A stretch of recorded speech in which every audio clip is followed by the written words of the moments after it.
Breaking news చూస్తున్నాము. బండి సంజయ్ పై వేటుకి రంగం సిద్ధమైందా? నిన్న జరిగిన కౌన్సిల్ ఆఫ్ మినిస్టర్స్ సమావేశంలో ప్రధానమంత్రి మోదీ ఒక హింట్ ఇచ్చారా? మంత్రుల పనితీరుపై శాఖల వారీగా నివేదికలు తెప్పించుకొని పలువురు మంత్రులకు క్లాస్ పీకినట్టు తెలుస్తుంది ప్రధానమంత్రి మోదీ సుదీర్ఘ చర్చలు జరిపారు. నిన్న సాయంత్రం 4:30 గంటల నుంచి రాత్రి 9 గంటల 15 నిమిషాలు, అంటే సుమారు 5 గంటల 15 నిమిషాల పాటు ఈ భేటీ జరిగింది. మోదీ క్లాస్ పీకడంతో కొంత మంత్రులు టెన్షన్లో ఉన్నట్టు తెలుస్తుంది. తమ పదవి ఉంటుందా ఊడుతుందా అనే భయం మొదలైంది. మరి ముఖ్యంగా బండి సంజయ్కి కూడా మోదీ క్లాస్ తీసుకున్నారనే చర్చ నడుస్తుంది. ఈ నెలాఖరులో బీజేపీలో కొత్తగా నియామకాలు రాబోతున్నాయి. ఆ తర్వాత క్యాబినెట్ విస్తరణ ఉండే ఛాన్స్ ఉంది.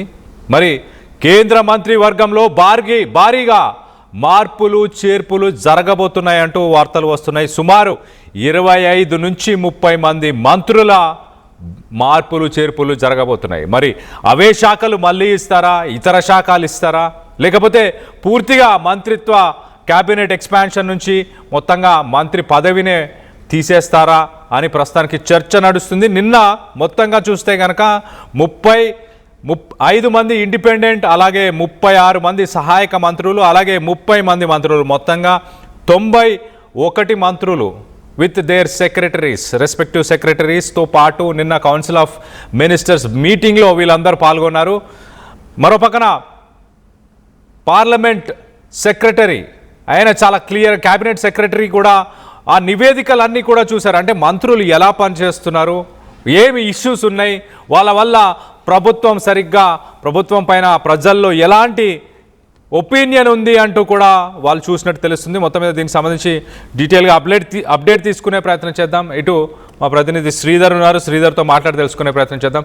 శ్రీధర్, మొత్తంగా ఒక 25 నుంచి 30 మంది మంత్రులని వాళ్ళ పదవుల నుంచి తొలగించే అవకాశం ఉందని వినికిడి. సో దీంట్లో కేంద్ర మంత్రి, మన తెలుగు రాష్ట్రాలకు సంబంధించిన మంత్రుల పేర్లు కూడా ఉండే అవకాశం ఏమైనా ఉందా? సార్, డెఫినెట్ గా కళ్యాణ్ తెలుగు రాష్ట్రాలకు చెందినటువంటి దాంట్లో కూడా ఉన్నారు. అందులో ముఖ్యంగా కూడా అటు కేంద్ర హోంశాఖ సహాయ మంత్రిగా ఉన్నటువంటి బండి సంజయ్ పేరు కూడా ప్రధానంగా వినిపిస్తుంది. అటు బండి భగీరథ కేసు రాష్ట్రంలో సంచలనం సృష్టించినప్పటికీ దానికన్నా ముందు నుంచి కూడా బండి సంజయ్ ఎప్పుడైతే కేబినెట్ పునర్వ్యవస్థీకరణ జరుగుతుందన్న ఉన్నప్పటి నుంచి, కేసు కన్నా ముందు నుంచి కూడా బండి సంజయ్ని తొలగిస్తారు.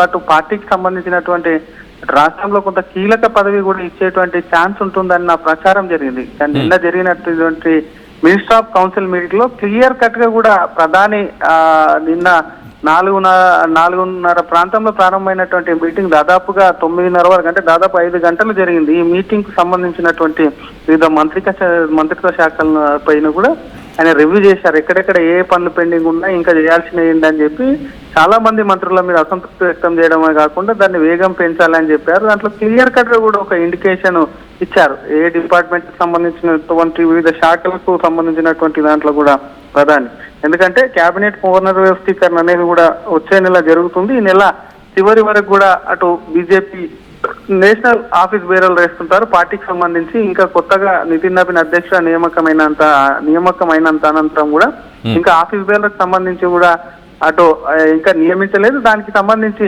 ఎవరెవరినైతే తీస్తారో వాటికి సంబంధించి వాళ్ళకి సంబంధించి కొంత కీలక అటు పార్టీ పదవులు ఇచ్చేటువంటి ఛాన్స్ ఉంటుంది. కాబట్టి ముందు పార్టీ పదవులు ఇచ్చి ఆ తర్వాత కూడా క్యాబినెట్ షఫ్లింగ్ ఉంటుంది, పునర్వ్యవస్థీకరణ ఉంటుంది. అందులో దాదాపుగా ప్రస్తుతం 72 ప్రధానితో కలుపుకొని 72 మంది ఉన్నారు. కాబట్టి అందులో 25 నుంచి 30 మంది అన్నా కూడా దాదాపుగా సగానికి సగం కూడా మంత్రులకు కూడా ఉద్వాసన పలికేటువంటి పరిస్థితి ఉంది. కాబట్టి కేవలం ఇది జస్ట్ ఈ రోజు నిన్ననో తీసుకున్నటువంటి నిర్ణయం కాదు, ముందు నుంచి కూడా కొంత శాఖల పైన మంత్రుల పైన అబ్జర్వ్ చేస్తున్నారు. కాబట్టి బండి సంజయ్కి సంబంధించినటువంటి అంశంలో సైతం కూడా కొంత ముందు నుంచి పార్టీ ఆయనకు సంబంధించి కూడా పక్కన పెట్టాలి, మరొకరికి ఛాన్స్ ఇవ్వాలి అని చెప్పి కూడా పార్టీలో ఉన్నటువంటి సమాచారం. ఎందుకంటే గతంలో బండి సంజయ్కి ఇచ్చినప్పుడు పెద్ద ఎత్తున ధర్మపురి అరవింద్ కానివ్వండి, ఈటెల రాజేందర్ కానివ్వండి, డికే అరుణ కానివ్వండి, లక్ష్మణ్ కానివ్వండి, ఇట్లాంటి వాళ్ళందరూ కూడా అటు మంత్రిత్వ వర్గంలో చోటు కోసం కూడా పెద్ద ఎత్తున ప్రయత్నాలు చేస్తారు. అయినప్పటికీ కూడా ఇటు తెలంగాణ నుంచి కేంద్ర మంత్రిగా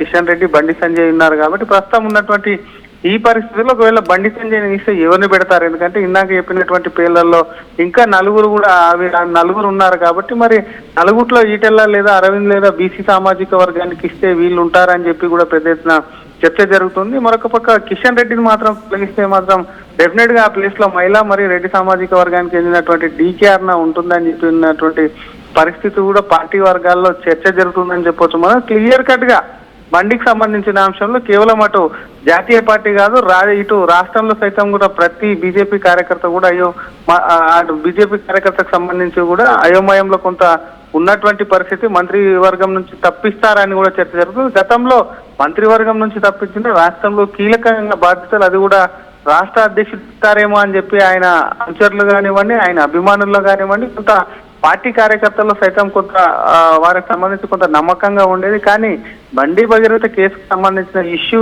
వచ్చినప్పటి నుంచి కూడా కొంత వాళ్ళు కూడా ఆలోచించాల్సినటువంటి పరిస్థితి ఉంది. మరి బండి సంజయ్ని కేంద్ర మంత్రి పదవి నుంచి తప్పిస్తే మాత్రం అసలు రాష్ట్ర పగ్గాలు అప్పచెప్పేటువంటి అవకాశాలు తక్కువే అన్న అంచనాకు కూడా వచ్చినటువంటి పరిస్థితులు. మరి ఆయనను ఏ విధంగా కూడా ఆయనకు అడ్జస్ట్మెంట్ చేస్తారు, ఆయనకు సంబంధించి ఏ విధమైన దాంట్లో కూడా ఆయనను నియమిస్తారన్న దానిపై కూడా కొంత సందిగ్ధత నెలకొందని చెప్పాలి. ఏదేమైనప్పటికీ అటు శాఖల వారికి ఉన్నటువంటి పరిస్థితిని సమీక్షించడమే కాకుండా వారికి సంబంధించి ఎవరెవరు పనితీరు ఎట్లుంది, ఎందుకంటే హెచ్ఓడీలు కూడా అక్కడే ఉన్నారు కాబట్టి డిపార్ట్మెంట్ హెడ్లకు సంబంధించి సెక్రటరీలు వాళ్ళందరి ముందే కూడా ప్రధాని సైతం కూడా ప్రధాని నేరుగా ఉండి కూడా పనితీరును సమీక్షించారు కాబట్టి ఇందులో ఉన్నటువంటి దాంట్లో బండి సంజయ్ కానివ్వండి ఇతర మంత్రులకు చాలా మందికి కూడా కొంత ఉద్వాసం అయితే పలుకుతారు. ఎందుకంటే బీజేపీ ఏర్పాటు మూడోసారి ఏర్పాటు ఎన్డీఏ ప్రభుత్వం కూడా 2 ఏళ్లు పూర్తి అవుతుంది కాబట్టి మూడోసారి దానికి సంబంధించి మాత్రం ఇటు బండికి ఉద్వాసన తప్పదనే చర్చ ఇంకా ఢిల్లీ వర్గాల్లో కూడా దూరనుకుందని చెప్పొచ్చు కళ్యాణ్. అయితే శ్రీధర్, ఒకవేళ మంత్రి పదవికి వేటు పడితే మరి బండి సంజయ్ ఎలా రియాక్ట్ అయ్యే అవకాశం ఉంది? గతంలో మనం చూసాం తెలంగాణ బీజేపీ ఆఫీస్ ఆయన చేరుకున్న తర్వాత ఏదైనా పార్టీ పెడుతున్నారా అంటూ ఆయనని మీడియా మిత్రులు ప్రశ్న అడిగినప్పుడు అలాంటి ఆలోచనలు లేవంటూ ఆయన చెప్పుకొచ్చారు. మరి పార్టీలో ఆఫీస్ బేరర్ ఇలాంటి పదవులు కూడా ఇప్పుడు ప్రస్తుతానికి వాటిని ఇవ్వబోతున్నారు.